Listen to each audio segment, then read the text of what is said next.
Herkese merhaba. Bugün burada size bir hikaye anlatacağım. Bir değişim hikayesi. Ama ilk önce bir soruyla başlamak istiyorum.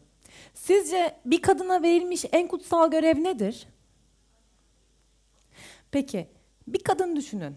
Küçücük bir kızken, oyuncak bebekleriyle oynarken bile hep anne olma hayalini kurmuş. Ona bahşedilmiş bu kutsal görevin farkında olarak büyümüş ve büyüdüğünde anne olmak istiyormuş. Vakti gelip de evlendiğinde bu o kadar kolay olmamış. Hiçbir şey hayal ettiği gibi olmamış. Bu kadın sizin kız kardeşiniz olabilir. Bu kadın sizin kızınız olabilir. Bu kadın sizsiniz belki de. Geceler boyunca bu yüzden ağlıyor ve sizin eliniz kolunuz bağlanıyor. Ona yardımcı olamıyorsunuz, yardım edemiyorsunuz. Çünkü elinizden hiçbir şey gelmez bu konuda. İşte kendi ailem için de bu kadın benim. 1980 doğumluyum, Yengeç burcuyum. Kendimi bildim bileli hep anne olmak istedim. Hayattaki en büyük hayalimdi. Vakti geldi, evlendim. Eşime bu isteğimden bahsettim. Hemen çocuk sahibi olmalıydım. Dur dedi, daha bir sene hayatımızı yaşamalıyız. Bir sene sonunda söz. Peki dedim, tam bir sene geçtikten sonra karşına dikilirim ona göre. Tamam dedi, sorun yok. Bir sene geçti. Ve ben kurulmuş bir saat gibi onun karşısına geçtim. Hadi dedim, şimdi tam zamanı. Anne olmak istiyorum. Ben içimdeki bu dürtüyü durduramıyorum, hadi. Sağ olsun beni kırmadı. Hemen ilk istediğim gün hamile kaldım. Çok enteresandır ki hiç hayal ettiğim gibi olmamıştı. O kadar kolay olmuştu ki mutluluktan havalara sıçrayacak gibiydim. Hemen doktora gittik. Normalde ne olur? Gidersin doktora, 9 ay sonra da sağlıklı bir çocuk doğurursun. Veya hani bizim bildiğimiz hikayeler bunlardır yani. Küçüklüğümüzde çok şey bilmeyiz bu konuda, toyuzdur. Ya da işte düşük olur. Yani başka ne olabilir ki? Aklıma hiçbir şey gelmiyordu. O zamanlar çok toydum. Eskiden annelerimiz öyle çok doktora falan da gitmemişler. Annem der ki yani bir iki kere falan gittik ve sonra siz doğdunuz. Yani bu kadardı her şey. Böyle inceleme yoktu. Böyle kontrol etme yoktu bu kadar. Neyse biz doktora gittik. Doktor ultrasonu alacak. Ultrasona girdim. Doktorun suratında bir değişiklik. Keseyi göremedim dedi. Dış gebelik olabilir. Bugün gidin pazartesi gelin. Hiçbir şey anlamadım. O muayenehane kapısından çıktım ve pazartesiyi heyecanla beklemeye başladım. Eşime dedim ki herhalde pazartesiye kadar içeriye girme ihtimali var. Bu böyle bir şey. O gece kafamı yastığa koydum. İnanılmaz şiddetli bir mide bulantısıyla uyandım. O kadar çok şiddetliydi ki ben 5 dakikada bir kendimi klozetin başında görüyordum. Soluğu klozetin başında alıyordum ve sürekli istifra ediyordum. Bir de buna bir karın ağrısı eklenmişti. Bir şeyler ters gidiyordu ama ne olduğunu anlayamıyordum. Çünkü kanama falan da yoktu. Hani görünürde bir şey yoktu. Eşim dedi ki herhalde kese oluşuyor. Kese oluşurken mide bulantısı olurmuş. Bu budur aşkım dedi. Aa dedim haklısın. Belki de kese oluştuğu için bu mide bulantısı. Dedim ki annelik ne kadar kutsal bir şey. Şu anda inanılmaz derecede acı çekiyorum. Demek bu böyle oluyormuş ama 9 ay sonra kucağına aldığında ona sarılabiliyorsun. Onu evladım diye sevebiliyorsun. Harika, mucize gibi. Fakat mide bulantısı ve istifralar inanılmaz çoğaldı. Artık dakikalar azalmıştı. 3 dakikada bir, 2 dakikada bir klozetin başında alıyordum soluğu ve karnımdaki ağrı artık dayanılmaz bir hal almıştı. Buradan sonrasını hatırlamıyorum. Gözlerimi açtığımda bir hastanedeydim. Hastanenin acilinde. Eşim aile doktorumuz, o aile dostumuz olan bir jinekologla konuşuyordu ve ona telefonda şöyle söylüyordu. Hayır, gelecek vaktimiz yok. Acildeki doktor diyor ki hayatını her an kaybedebilirmiş. Aile dostumuz telefonda benle konuşmak istedi. Telefonu elime aldım. Kızım konuştum, merak etme. Tüpünü almayacaklar ve sezaryenle girmeyecekler. Sadece ufacık bir delik açacaklar. Rahat ol. Daha çok gençsin. Ne olduğunu anlayamadım. Ameliyathaneye indim ve ameliyattan çıktığımda doğum yapanlarla aynı kattaydım. Koridorlardan yeni doğum yapmış kadınlar geçiyordu. Yan odalardaki kapılarda süsler vardı. Ama benim kucağım boştu. Yıllardır hayalini kurduğum şey o ameliyatla benden gitmişti.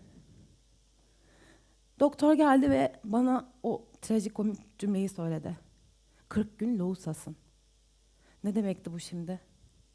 Bu haksızlık değil miydi? Doğum yapanlarla aynı katta olmam büyük bir haksızlık değil miydi? Bunun üzerine tekrardan çocuk sahibi olabilmek için karar vermem tam 1 yılımı aldı. Anne olma arzumun önüne öyle bir geçmişti ki hayatımı kaybetme korkum. Bunu bir daha yapacak cesareti kendimle nasıl bulacağımı bilemiyordum. Tam 1 yıl sonunda kendimi toparladım ve tamam dedim. Ben anne olmak istiyorum ve ne pahasına olursa olsun bunu denemek zorundayım. Ve biz tekrardan eşimle bu yola baş koyduk. Ve ben yine 3 ay içinde hamile kaldım. Doktora gittim. Kanımdaki hormon değerlerine bakıldı. Hormon değerleri çok düşüktü. Doktor dedi ki, yeniden dış gebelik olabilir. Ama içeride olma ihtimali de var. Biraz bekleyelim istersen. O anda deliye döndüm. Ne diyorsun doktor dedim. Bana hemen o dış gebeliği sonlandıracak kemoterapi iğnesini yap. Ben hayatımı kaybetmekten korkuyorum. İçeride olsa bile bunu tekrardan yaşamaya gücüm yok. Her an saatli bir bomba gibi bir şey dış gebelik. Her an hayatını kaybedebilirsin iç kanamadan. Çünkü tüpte gelişiyor ve tüp rahim gibi esnek olmadığından bebek orayı patlatıyor ve rahminin arka duvarına, karnının arka duvarına kan birikiyor. Bu böyle bir şey. Ben bunu bekleyemem dedim. Hemen bana o iğneyi yap. Emin misin dedi. Eminim dedim. İğneyi yazdı ve ben eczane sanki bağımlı olduğum bir maddeyi arıyormuş gibi iğneyi aradım. İğneyi buldum, acile gittim. İğneyi bana yapması için hemşireye yalvardım ve hemşire bacağıma sapladığında derin bir oh çektim.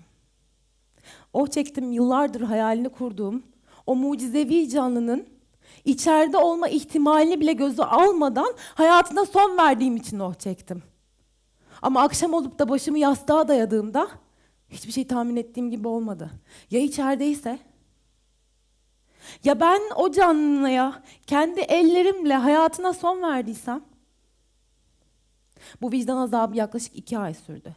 2 ay boyunca kanımdaki gebelik hormonu gitmiyordu ve doktora gidip duruyordum. En sonunda bir gün doktor bana o cümleyi söyledi. Evet, müjdemi isterim. Dış gebelik, yine dış gebelik geçiriyorsun. İnanılmaz sevinmiştim. Ama dedi ki, kangren olan yeri keseceksin. Artık tüpünü almamız gerekiyor. Ameliyata girdim, tüpüm alındı. Tekrar yeni doğum yapmışlarla aynı kattaydım. Yine aynı travmalar, yine aynı duygular, yine aynı eve geliş. Eşim bana hediye almıştı. Normalde doğum yapanlara hediye alınır. Kendimi bir evcilik oyununun içinde hissediyordum. Eksik. Yeniden çocuk denemek için tüp bebek yolu gözükmüştü. Artık ancak bunu böyle yapabilirdim. Zaten tüp bebek de bizim gibiler için değil miydi? Rahime yerleşemeyen çocuğu dışarıda tüplerin yaptığı fonksiyonu yerine getirip, işte döllendirip, embriyo haline getirip rahme yerleştirecek. Bu kadar basit. Benim mutlaka şansım yüksek olmalıydı bunda. Tek problemim vardı, tüpten geçmiyordu. Doktor da aynı şeyi söyledi. Evet, umutlu olabilirsin. Tüpten geçtikten sonra, rahme yerleştirildikten sonrası sıkıntı değil dedi.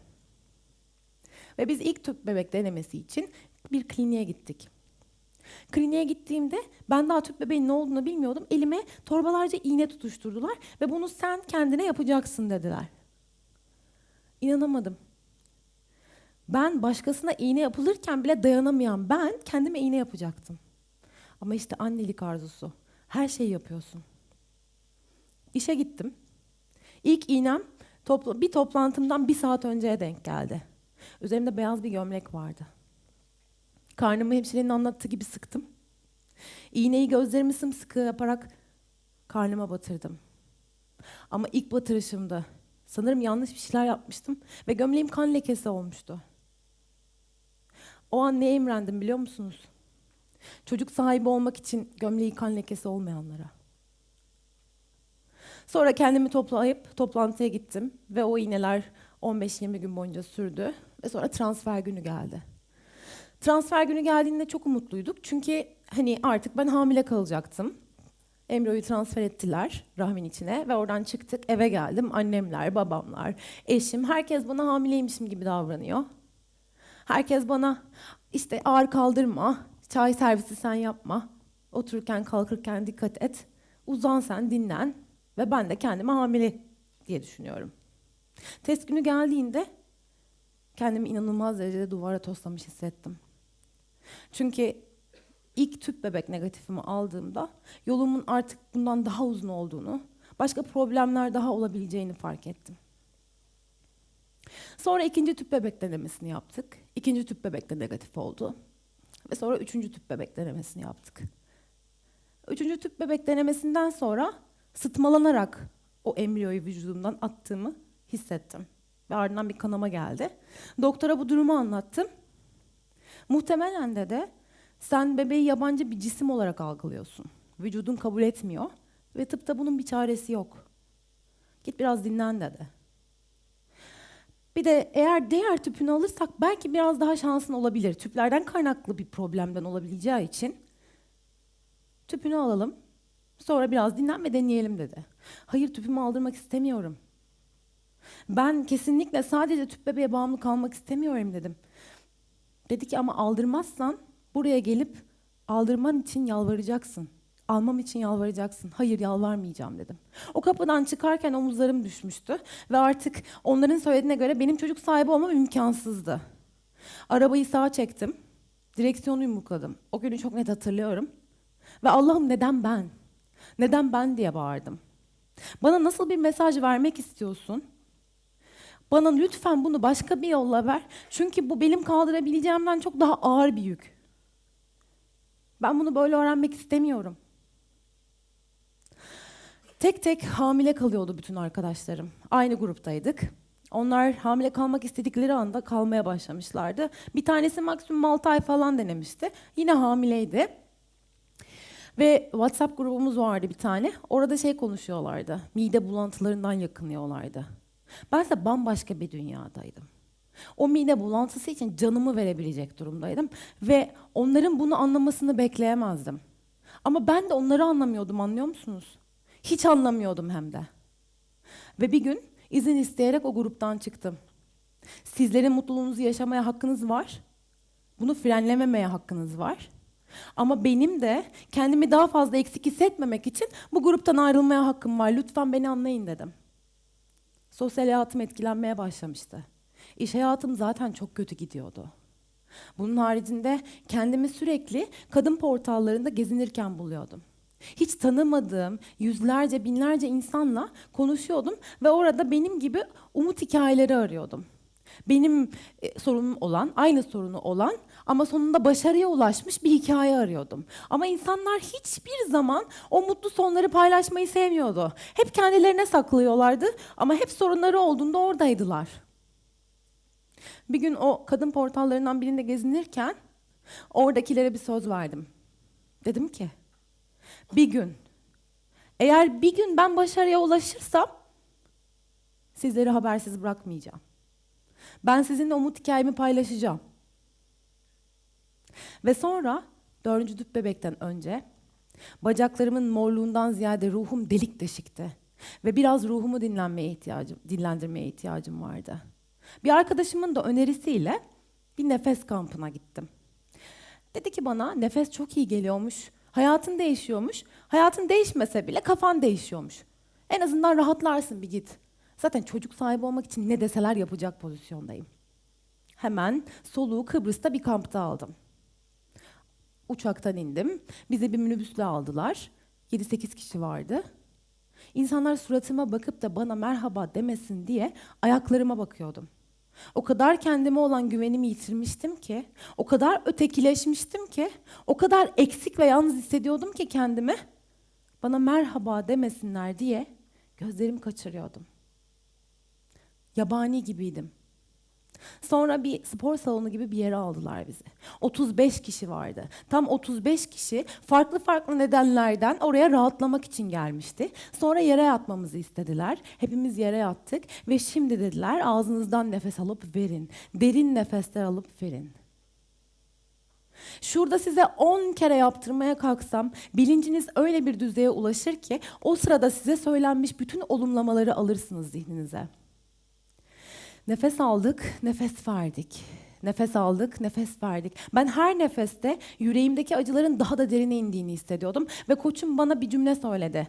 Hadi şimdi tekrar et, ben tam ve mükemmelim. Şaka yapıyor gibiydi. Bunu tekrar etmem mümkün değildi. Eksiktim. Kadın değildim. Tam değildim. Bir parçam eksikti benim. Bunu tekrar edemedim ve koçumun bunu söylemesiyle deliler gibi ağlamaya başladım. Yıllardır kalbimde taşıdığım o ağırlık bir ton olmuştu sanki. Bir bebek gibi, ben bir bebekmişim gibi arkamdan bana sarıldı. Geçecek dedi. Tam 4 gün boyunca onu tekrar etmemi istediler. Edemedim. 5. gün elime bir ayna verdiler ve bütün terapideki arkadaşlarım tek yürek olup benim o cümleyi kendi gözlerimin içine bakarak söylememi istediler. Aynayı elime aldım. Baktım. Yüzümde bir tebessüm vardı. İnanamadım. Gözlerimden yaşlar akıyordu ama o cümleyi tekrar edebildim. Ben tam ve mükemmelim dedim. Ben kadınım dedim. Çünkü Tanrı beni böyle yaratmıştı. Annem babam beni böyle de seviyordu. Eşim beni böyle de seviyordu. Tamdım, mükemmeldim. Artık anne olmasam bile kendimi tam bir kadın olarak hissediyordum. Eve döndüğümde eşim bana dedi ki, yüzündeki değişimi gördüm. Gözlerindeki değişimi gördüm. Her ne yapıyorsan buna devam et. Bu sana çok yaramış. Ve sonra 4. tüp bebek için dondurucuda kalan o, doktorların o güne kadar hiç koymadığı, en sağlıklıları yerleştirmek için arkalara bıraktığı o güçsüz embriyoyu almak için hastaneye gittim. O güçsüz embriyo şimdi çok sağlıklı bir bebek.